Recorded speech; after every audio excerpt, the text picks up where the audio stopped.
Philosophy broadcast ready. I also don't have my regular guest, Jeff, here.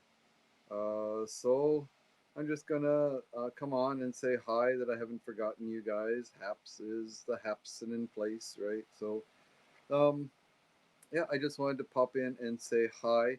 It is Wednesday morning here, Um, Wednesday morning in Japan. This is the one day the one weekday that I don't have a morning class. I have classes in the afternoon instead. So that means I get to take it a little bit easy in the morning. That's why I usually do my broadcast at this time. It works out for me. Um, but today, what I'm going to do in just a few minutes, I'm going to take off. Uh, Japan, for many, many years now, there have been three main mobile carriers. Carriers. There's KDDI, or better known as AU. KDDI is the umbrella company, and AU is the specific company that carries the mobile. KDDI does internet and internet provider and all kinds of different things. And then there's Docomo, which is the biggest one, uh, and finally SoftBank. Um, SoftBank, which is owned by Yahoo, I believe, or SoftBank owns Yahoo, or whichever way it works. And yeah, it used to be Vodafone, but that changed, right? So there've always been three. So SoftBank, Yahoo, SoftBank, Vodafone, whatever they are, and then AU with KDDI has been around for a while. That used to be called Cellular, but then they changed it to AU for some reason, and then Docomo is always Docomo. Anyway, there's now a new player in town, or I mean, there has been for a while, but it's new to me, called Rakuten Mobile. Rakuten is a big company. They've got uh, their hands in a lot of pies and so on. Their fingers in a lot of pies, whatever it is. Anyway, they're doing a lot of different things, online shopping and things like that. I think they have credit cards and stuff, and they've gotten into the mobile uh, provider uh, area now, um, which is kind of interesting. They're not there. There are other carriers that actually lease the lines or lease the equipment from the other main characters from AU, from KDDI, Docomo, and or Docomo, I guess, is NTT, the Japanese main telephone company, and SoftBank. So those are the three that have been around for a while with their own antennas and all that stuff. And other companies can piggyback off of them and offer services, usually at a discount and so on. Um, how that all works, I don't know. There are a lot of people out there that know how that works a lot better than I do. But anyway, they can do that. They can rent the lines. I suppose they rent them at a bulk or whatever, and then they can uh, take a small profit and re-rent the data out to other people and make a little bit of profit that way and so on. Anyway, there are those providers, but Rakuten Mobile is have built their own network. They're in the process of still expanding it and so on. Um, and they still don't have the coverage that the other carriers do. But I think they cover over 90% of the population right now. So rural areas and things like that are probably not covered nearly as well by Rakuten as they are by the other carriers. But Rakuten also has some kind of arrangement with the other carriers so that if you're outside the Rakuten's own area, you can piggyback off of some other carrier. I'm not exactly sure how all that works. But anyway, they're significantly cheaper. And then so those are the three, and then plus the new one that are the major carriers. And then there's also something new that's happening, or something else that's happening, not necessarily new.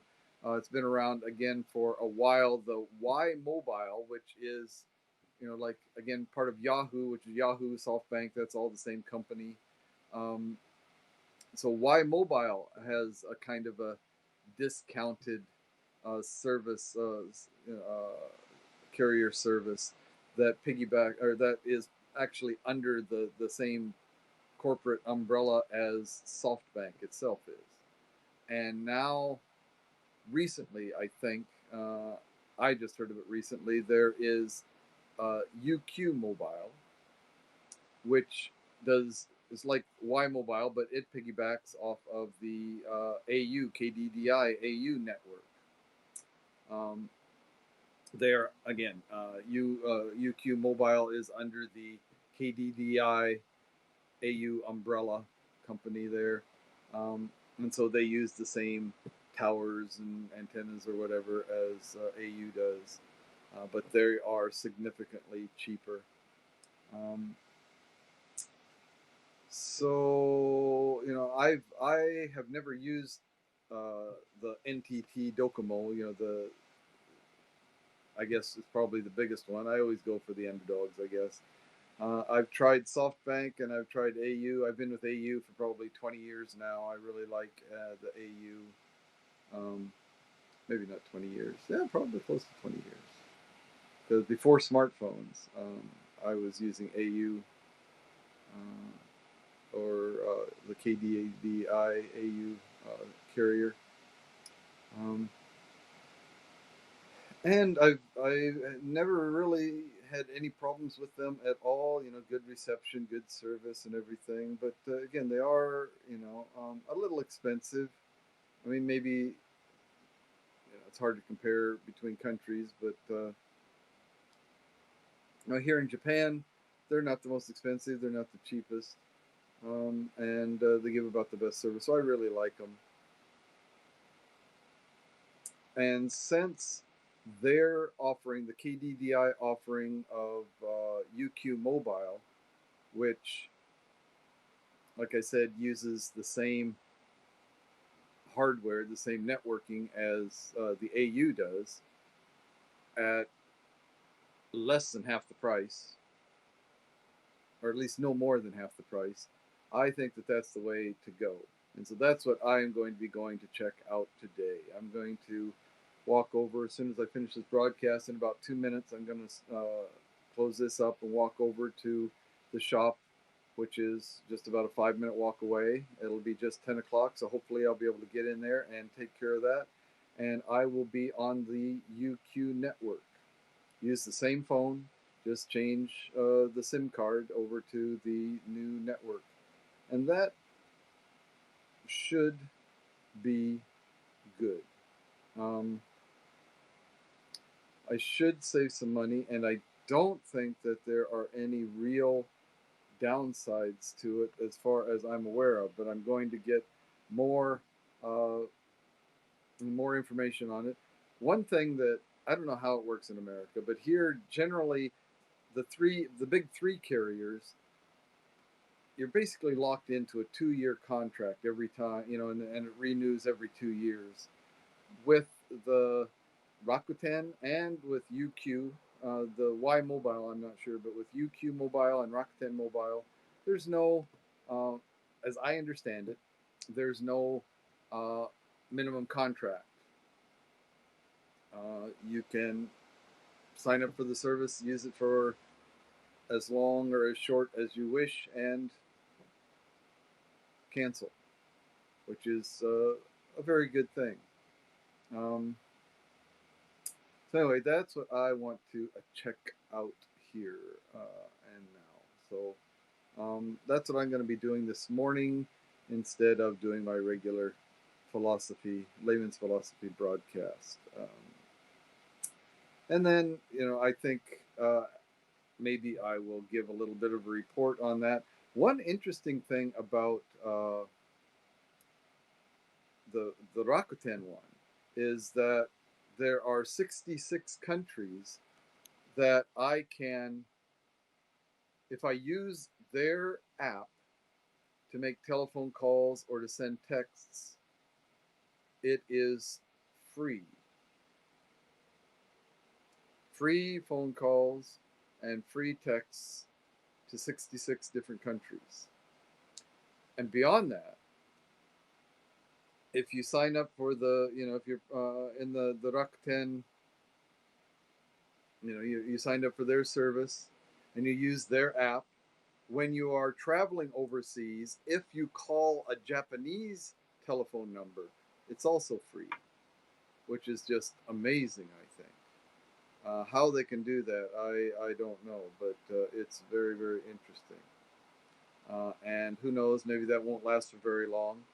Um, maybe they'll price themselves out of things, cut their own throats. I don't know how that'll work, but um, like I said, the reason I'm even thinking about trying some of these cheaper carriers is that you don't have to sign up for a 2-year contract. So they change the rules, I say goodbye and go to somebody else, which is all right. Yeah, so Rakuten, like I said, Rakuten actually, I mean, I'm really debating because UQ Mobile uses the same network that I've been using, so I know that they're good. Um, most of the benefits of the big carrier and very few things that uh, very few caveats, very few things that really need to be concerned about. Oh, hello, Lorenzo Garza, God Rules Ministry. Not here in America, no contracts. No contracts. I don't know why my messages didn't scroll up. It's strange, yeah. I got this thing that said that there were messages, but it didn't automatically scroll up, which usually it does. Maybe I touched the screen somehow and stopped it. Yeah.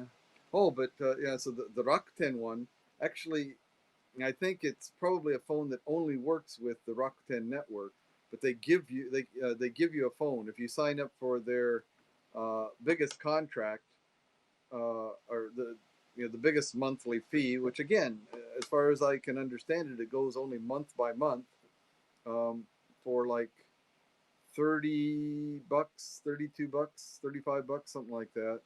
Um, they give you a phone for free. Yeah. Um, and you figure the phone has got to be worth. Of course, if it can only be used with their network, well, then it's not worth all that much. But if it could be used with any network, I mean, that's a smartphone worth $100, right? Um, and yet you're only paying 35 for the phone, the phone free, and $35 for the month of service. So that's not too bad. Yeah. All right. Well, it's almost time, so I guess I'm going to go and see what I can find out about this new UQ mobile service. And yeah, I'll do some kind of a commentary about that later on. All right, so everyone, thanks for watching. Uh, thank you, Lorenzo, for dropping in, and I'll see you guys again next time.